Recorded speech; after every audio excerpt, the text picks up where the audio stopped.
Oh, listen now. Don't let the reverend turn you fool, my people. Don't let them use you as a tool. Oh, hear me now.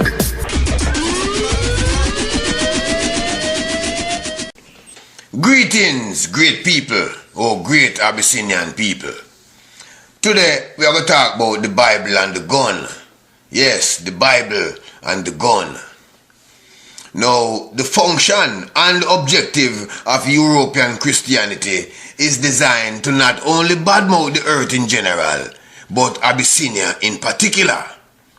The badmouthing of Abyssinia started in the Bible, and here we find our glorious ancestors portrayed as some low-life kidnappers of some so-called children of Israel. Where did we kidnap them from? They didn't say. Now, this means that this story could only be the work of the devil himself and those forces working on his behalf. Because, in reality, it was our homeland, starting with Kemet, that was ransacked, captured, and renamed Egypt. The thieves came out of Greece, led by a man called Alexander, who stole most of our books, taking them back to Greece. And for those that meant nothing to him, he burnt them and our libraries to the ground. Now, the scenario of Earth, painted by these European terrorists posing as Christians, is that Earth is a place of sin, a place of evil, of iniquity. When they preach that line, they make it appear as if they can't wait to leave Earth to sit by the right hand of their Maker. But in the meantime, the head preacher, the Pope, whenever he travels, he's followed by an ambulance. And even when he's flying, his plane is followed by an air ambulance. So obviously, he's not interested in meeting his Maker anytime soon. Why are they not eager to be with the God in the sky they tell us about? That is because they know that the story is a fantasy. So this question must be raised. Would the powers that make us put us in an evil place and then wait until we die to redeem some of us? Well, based on what we know about God, I don't think so. Since we know that God made the earth before he made us, it's up to God to make sure that we are compatible. And so far, everything on earth is compatible to us. We have no complaints whatsoever. Abyssinians and the earth go together. However, we do have a problem with one life form on earth. And that life form is the Caucasian. Now, if the Caucasian was natural to earth, they are obviously not satisfied with what the Creator gave them. Subsequently, they steal the birthright of other nations, maiming and killing millions in the process all over the world. To cover this brutality, they convince some of their victims not to care about life on earth, but to be concerned with a life after death. He doesn't tell them that he is the cause of all the crimes that is giving earth a bad name. His everyday crimes of immorality, bestiality, pedophilia, rape, and murder are very common, and they are very brutal, and no respectable citizen wants to live in a crime-ridden area. So, with time, fear, and the repeat of the same story, our people became psychologically convinced that they have to disassociate themselves from earth, since earth is the area where crime and wickedness is concentrated. We were told a great story about a better life after we die. But it was a story we were told not to question, and no details was forthcoming from the manual that come with the story, the manual named the Bible.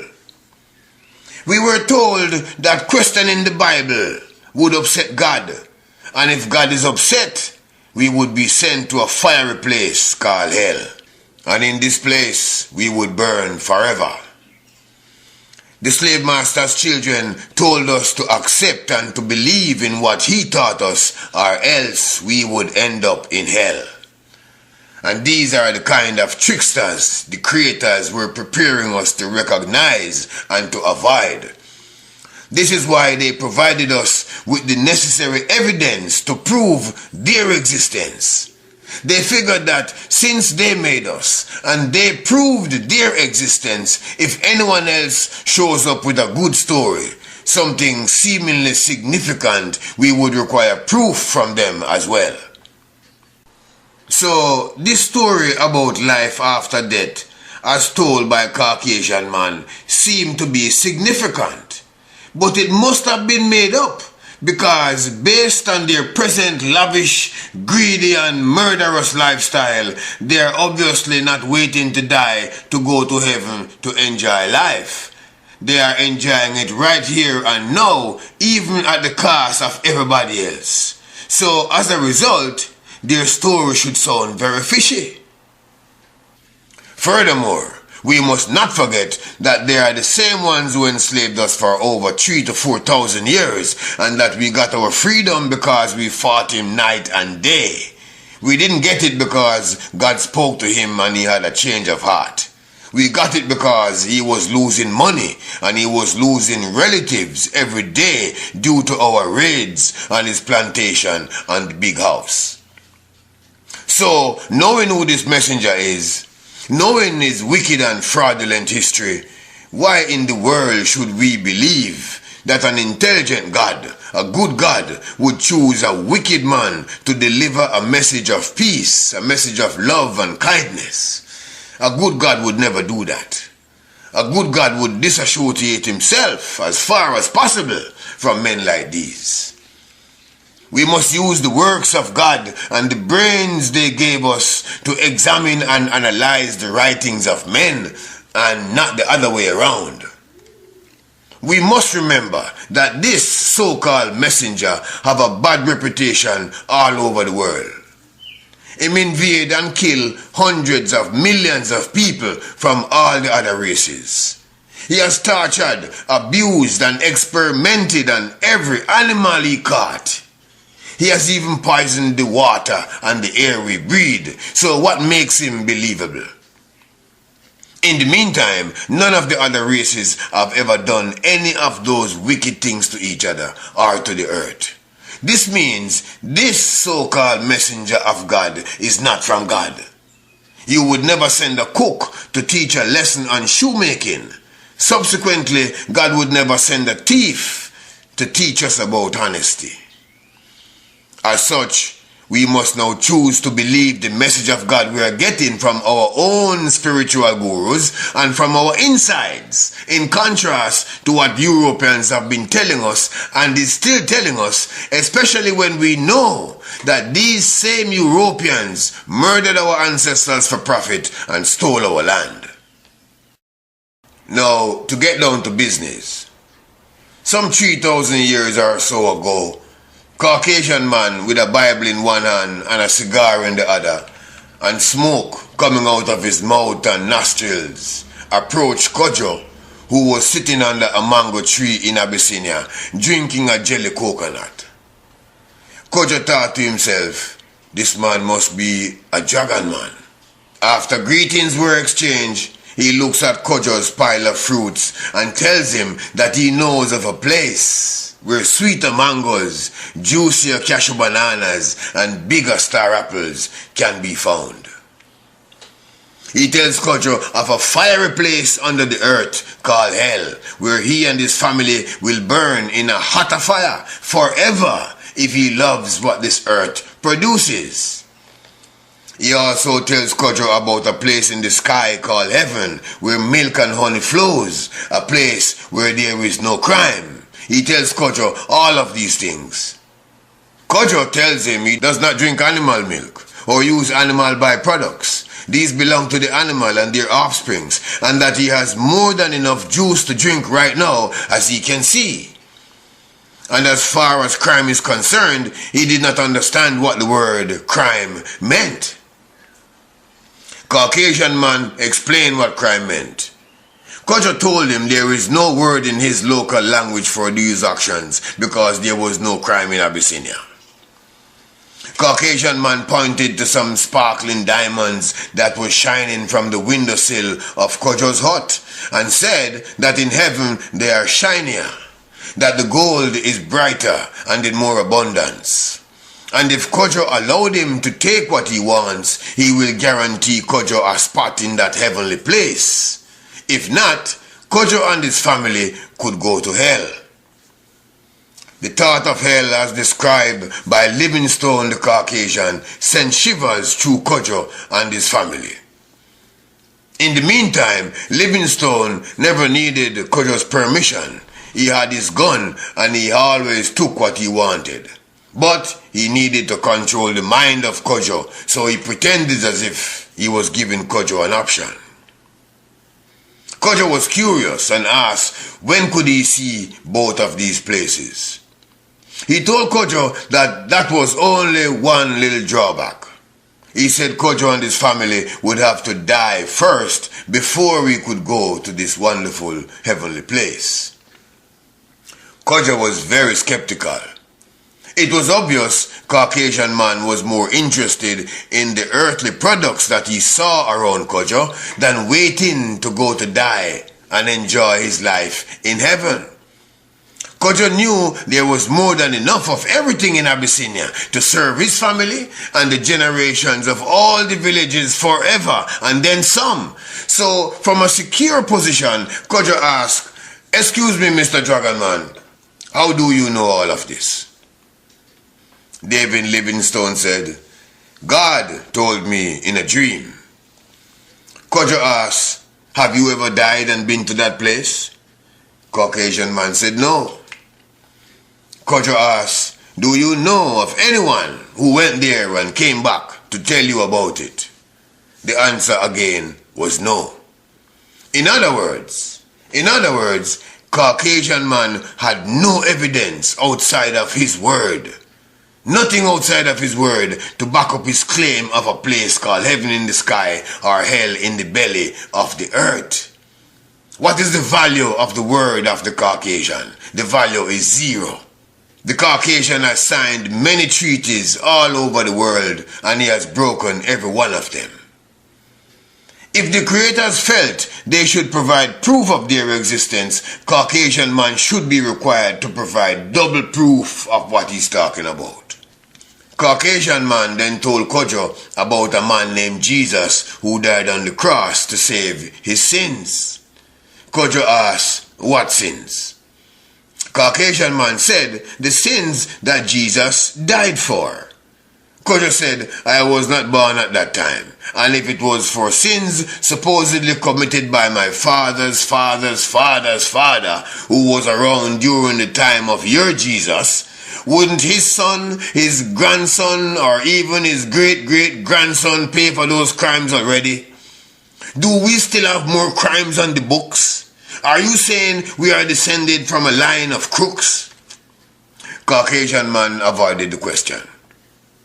"Mr. Dragon," Kojo asked, "why would your God place the sins of my great-great-grandfather on me when I did not commit them? What kind of unreasonable God is that? Is it the same God who committed mass murder on earth when he killed everything else, everything, and left only those that was in the ark with Noah?" Caucasian man said yes.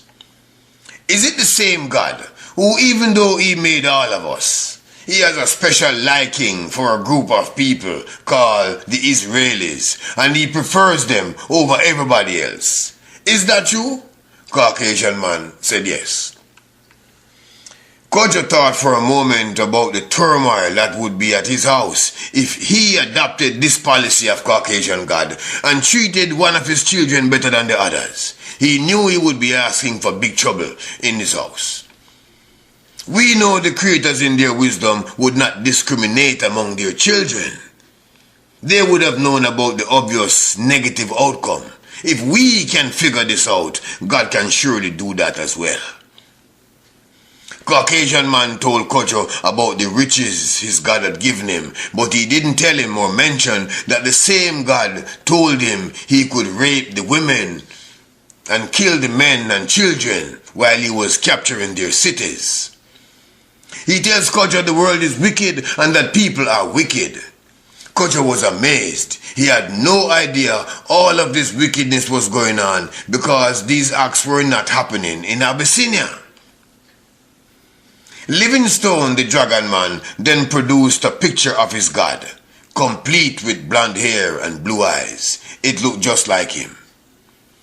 Kojo, in his studies, had read about Shangdai, the god representative of the people of China. Shangdai was a splitting image of the Chinese people.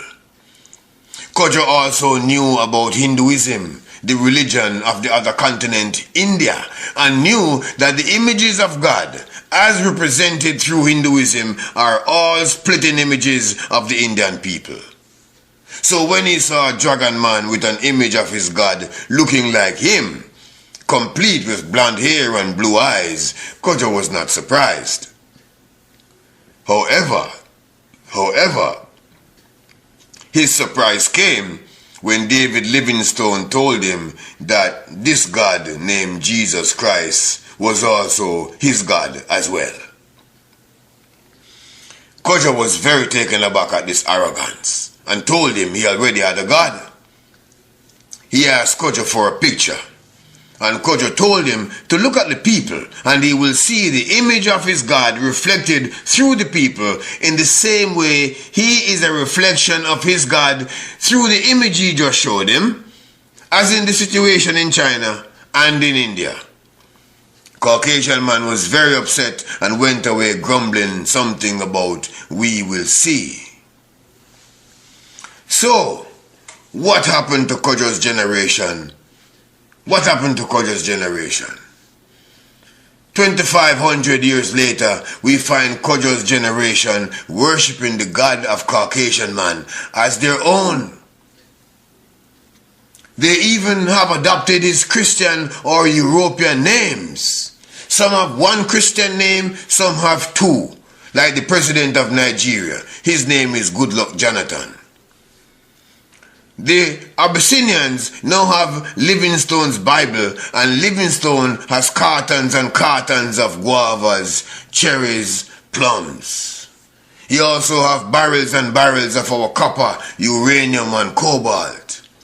China and India are just as close to Abyssinia as Europe.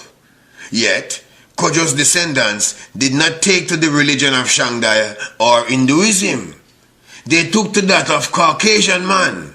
Why? What happened that caused Kojo's descendants to discard the God of their ancestors and adopt the God of Caucasian man? What would cause them to give up what they have for a promise? Why would they reject what they can see, feel and taste today for a paradise in the sky when they die, particularly when there was no guarantee of its existence? What would cause them to do this? What did the Caucasian missionary and his associates with guns do to Kojo, his family, and to many in the village to convince them and their descendants to accept such an illogical offer? The Caucasian classifies Earth's resources as vanity. He said it was no good for us, and because he's a nice man, he will help us to get rid of it. So he took our diamonds, pearls and gold by the trainloads and got rid of it in Europe. He also took with him shiploads of pineapples, oranges and carrots. When he returned, he brought boxes and boxes of Bibles and was not immediately recognized because his weight had increased by at least 70 pounds. He hobbled over and took our sugarcane and jelly coconuts by the shiploads, telling us that this place is very sinful and that it can only produce transgression. He said that when we die, our joy will be 1,000 times greater than the joy we see him having on earth. He told us he knew he was talking about, and his security team looked like they were ready to convince us using other methods if he failed to convince us verbally. Now, many intelligent black people do not apply the same rules of thought when dealing with all the important things in their life. If they're purchasing a home, that requires some thinking, some verification and research, and they do all that is necessary to protect their hard-earned money. If they own a tenant building and there is a vacancy, right away phone calls are made, prices for ads are compared along with application double check. They do not hope or believe a suitable tenant will suddenly appear. They know they must do something to overcome the vacancy.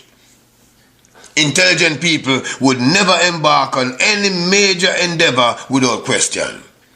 Yet, when it comes to the Creator, as told to them by people who they know are coming from a bloodline of criminality, murder and thievery, they have no questions.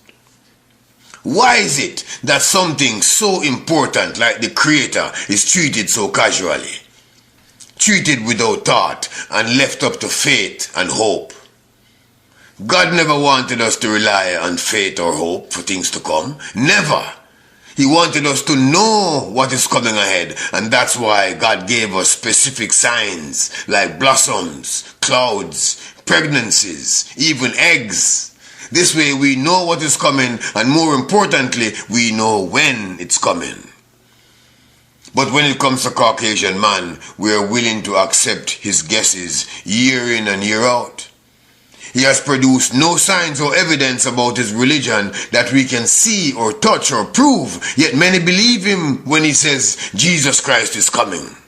So for decades, even centuries, we are kept in a perpetual state of expectation that is fed and managed by fear. The fear of life after death, as we understand it from Caucasian man. And we should know that he does not know what will happen.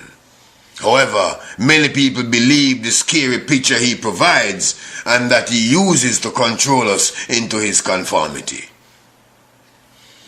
Now, it is very important to understand the feeling one experiences when the topic of death is taught by someone with a Bible and a gun.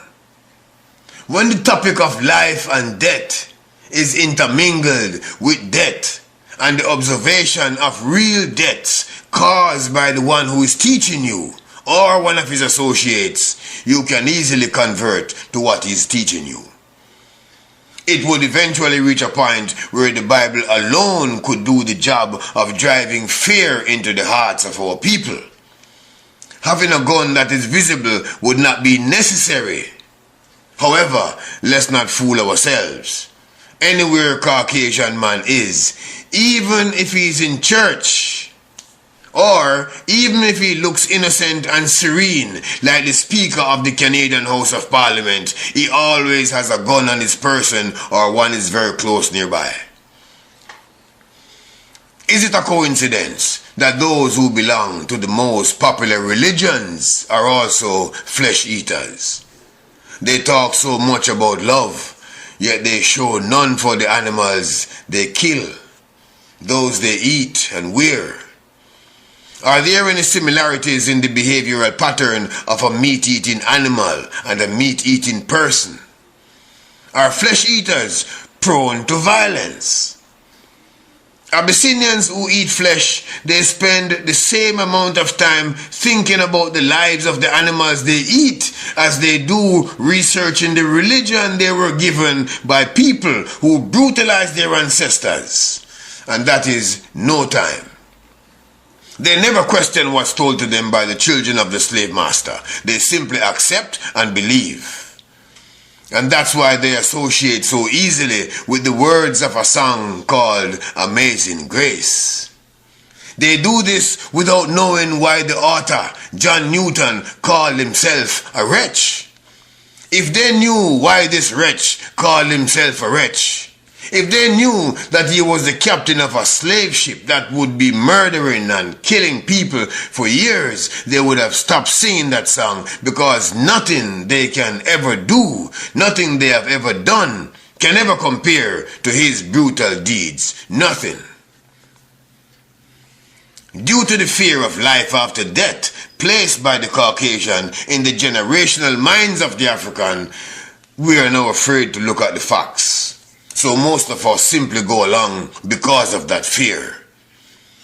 We have been trained not to question the religion of the European terrorist, even though spirituality is the most important element of our lives. For our people to accept the God of those who they know murdered our ancestors and stole our land, they must have been terrorized and traumatized to the maximum so as to take on the mindset of their kidnappers. And that's why our children exhibit so much drama everywhere. The Caucasian terrorist uses gun to terrorize our people into believing and subsequently accepting his God, and those who refused, they went to an early grave. Our people were forced to convert to Christianity under the threat of torture and death for nearly 3,000 years until it became generic. It's now time to clean up our DNA. It's now time to throw out the false white images, the stories and fantasies implanted by the European terrorists about his white God and about his heaven in the sky and hell underneath. That's his teaching. Let him teach that to his people. We must follow the teachings and directions today of Amilcar Cabral. We must follow his directions. This is the only way to set a proper foundation of respect and security for our generations to come. We have to follow the teachings of our generals in Africa, specifically Amilcar Cabral and President Mugabe. Ashe. Basaraka make we lick down Popal. All who follow Babylon must fall. If you are wicked, then your name must call. You and the book gone to hell after all.